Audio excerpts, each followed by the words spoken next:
किसी शख्स ने कहा कि आप मुर्दों के जनाजे ही ना पढ़ाएं, आप वैसे ही मुर्दों को फेंक करें, वैसे ही उनको जंगलों में फेंक दें, वैसे ही उनको दफना दें या वैसे ही उनको कहीं ना कहीं छोड़ें। आपको मुर्दे दफनाने की ज़रूरत क्या?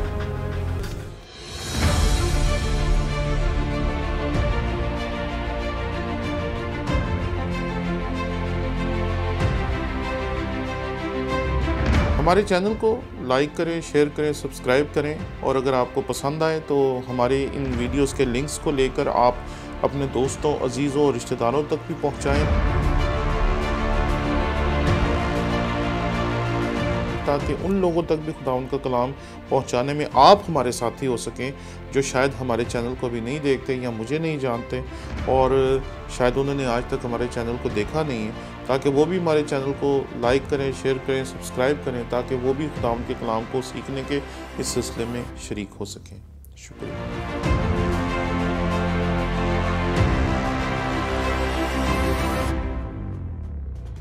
मसीह यसू के अज़ीम व जलील नाम में आपकी सलामती हो। मेरा नाम पादरी प्रोफेसर टोनी विलियम है। किसी शख्स ने कहा कि आप मुर्दों के जनाजे ही ना पढ़ाएं, आप वैसे ही मुर्दों को फेंक करें, वैसे ही उनको जंगलों में फेंक दें, वैसे ही उनको दफना दें या वैसे ही उनको कहीं ना कहीं छोड़ें। आपको मुर्दे दफनाने की ज़रूरत क्या?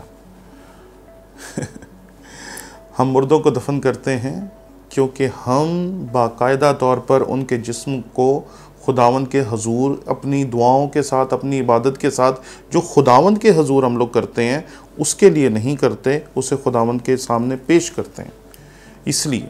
और यहूदी रवायत में ये था, अगर आप यहूदी रवायत को गौर से पढ़ेंगे तो आप हैरान रह जाएंगे। हमारी तरह वो गर्म पानी के साथ जो मरने वाला था उसके जिस्म को नहलाते थे, और जैसे हम कभी बेरी की पत्तियां, कभी नीम की पत्तियां डालकर उसके जिस्म को धोते हैं, साफ़ करते हैं, इसी तरह यहूदी भी किया करते थे। और मैंने एक किताब में सिर्फ पढ़ा, अगर सब्बत के दिन किसी की ऐसी हालत होती थी कि उसको उसी दिन दफन किया जाना लाजम था, तो यहूदी जो उलमा थे उन्होंने ये इजाज़त दी हुई थी कि आप सब्बत के दिन किसी का जनाजा करवा सकते हैं।